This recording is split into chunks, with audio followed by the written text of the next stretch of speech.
સાળંગપુર ખાતેથી હનુમાન દાદાની ભવ્ય પ્રતિમા પ્રસ્થાપિત કરવામાં આવી છે સ્વામિનારાયણ સંપ્રદાય દ્વારા, અને એની આજુબાજુ થોડાક ચિત્રો લગાવવામાં આવે છે સ્વામિનારાયણ ભગવાનના જીવન ઉપર, અને એ બાબતે ઘણા બધા.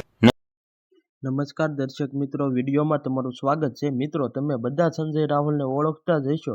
ગુજરાતમાં તે સ્પીચ આપવામાં પહેલા નંબરે હોય છે, અને અત્યારે તેને સાળંગપુર વિશે શું કહ્યું તે તમે આગળ વિડીયોમાં જોજો. સાચી માહિતી આપશે અને 100% સાચી સંપૂર્ણ માહિતી આપશે, અને તે સમજવાના પ્રયત્નો કરશે. બધા લોકોને શું બોલી રહ્યા છે તે બધું સાંભળીને દિલ ખુશ થઈ જશે. હાલો મિત્રો, આપણે વિડીયોમાં મોડું નહીં કરીએ અને વિડીયો આખો જોઈજો. તમે પહેલા હનુમાન દાદાને જોજો. જે લોકો દિલથી માનતા હોય તો કોમેન્ટમાં જય હનુમાન દાદા લખવાનું ભૂલતા નહીં, અને આ વિડીયો વધુમાં વધુ લોકો સુધી શેર કરો. નમસ્કાર. હમણાં થોડાક સમયથી કિંગ ઓફ સાળંગપુર ખાતેથી હનુમાન દાદાની ભવ્ય પ્રતિમા પ્રસ્થાપિત કરવામાં આવી છે સ્વામિનારાયણ સંપ્રદાય દ્વારા, અને એની આજુબાજુ થોડાક ચિત્રો લગાવવામાં આવે છે સ્વામિનારાયણ ભગવાનના જીવન ઉપર, અને એ બાબતે ઘણા બધા વિવાદો શરૂ થયા છે, અને લોકો જાત જાતની વાતો કરે છે. સ્વામિનારાયણ સંપ્રદાયના જે લોકો આનું ચલાવે છે એ લોકોની જુદી વાત છે, સનાતન ધર્મના સાધુ સંતોની જુદી વાત છે. સનાતન ધર્મના સાધુ સંતોમાં સખત આક્રોશ છે. પાછલા દરવાજેથી ઘણા બધા બીજા લોકો પણ આમાં રસ લઈ રહ્યા છે કે આ વિવાદ ચાલે, વધુ લાંબુ ચાલે.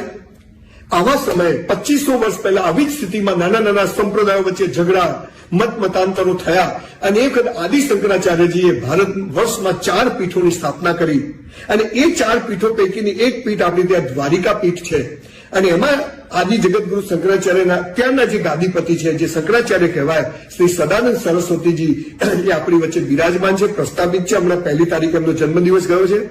હું આ સ્વામિનારાયણ સંપ્રદાયના સંતો અને સનાતન ધર્મના સાધુ સંતોને કહું છું કે આપ સૌ આમની પાસે આપણે જવું જોઈએ, અને જે રીતે પરમ શ્રદ્ધેય શ્રી મોરારી બાપુ, પરમ શ્રદ્ધેય શ્રી રમેશભાઈ ઓઝા જે રીતે હમણાં એમની પાસે ગયા અને એમની પાસે બેસી અને જે વાતોનો વાર્તાલાપ થયો, એ દ્રશ્ય જોઈને મને ખૂબ જ ખુશી થઈ. શ્રી જિજ્ઞેશ દાદા પણ જઈ આવ્યા. તો સમગ્ર કથાકારોમાં આ પીઠનું બહુ મહત્વ છે. તો સ્વામિનારાયણ સંપ્રદાય અને આ સંતો ભેગા થઈ અને આપણે શ્રી સદાનંદ સરસ્વતીજી, સનાતન ધર્મના સૌથી ઉપરની ઓથોરિટી કહેવાય, એમની પાસે જઈ અને માર્ગદર્શન મેળવી અને એ પ્રમાણે શું સાચું છે એ લોકો સમક્ષ રજૂ કરવું જોઈએ. નહીં કે દરેક માણસ પોતપોતાની જગ્યાએ રહીને સ્ટેટમેન્ટ આપે અને વધારે ગેરસમજો ભેગી થાય, અને પછી કોના ફોલોઅર્સ વધારે છે, કોના અનુયાયીઓ વધારે છે, અને એ અનુયાયીઓ પછી કાયદો હાથમાં લે, એ હું માનું છું કે એ સનાતન ધર્મ માટે બરાબર નથી. મારી એક નાના માણસ તરીકે હું પબ્લિક ફિગર છું, પબ્લિકમાં બોલું છું, 2 કરોડ લોકો મને સાંભળે છે. લોકોની પણ અપેક્ષા હોય કે હું પણ કંઈક બોલું, પણ દરેક વસ્તુમાં બોલવું જરૂરી નથી, અને આ તો બહુ સેન્સિટિવ વિષય છે. એટલે હું માનું છું કે આપણે આપણી જે ઓથોરિટી છે એની પાસે જઈ અને માર્ગદર્શન મેળવી અને સ્વામિનારાયણ સંપ્રદાય અને સનાતન ધર્મના સંતોએ બેસી અને એક સ્ટેટમેન્ટ શ્રી સદાનંદ સરસ્વતીજી જોડે અપાવવું જોઈએ કે ભાઈ આમાં સત્ય આ છે, અને આ રીતે આ બધું થવું જોઈએ, આ વસ્તુ રાખવી જોઈએ, અથવા આ વસ્તુ બિલકુલ ચલાવી શકાય એમ નથી, અને ના જ હોવી જોઈએ, અને બંને પક્ષોએ માનવી જોઈએ.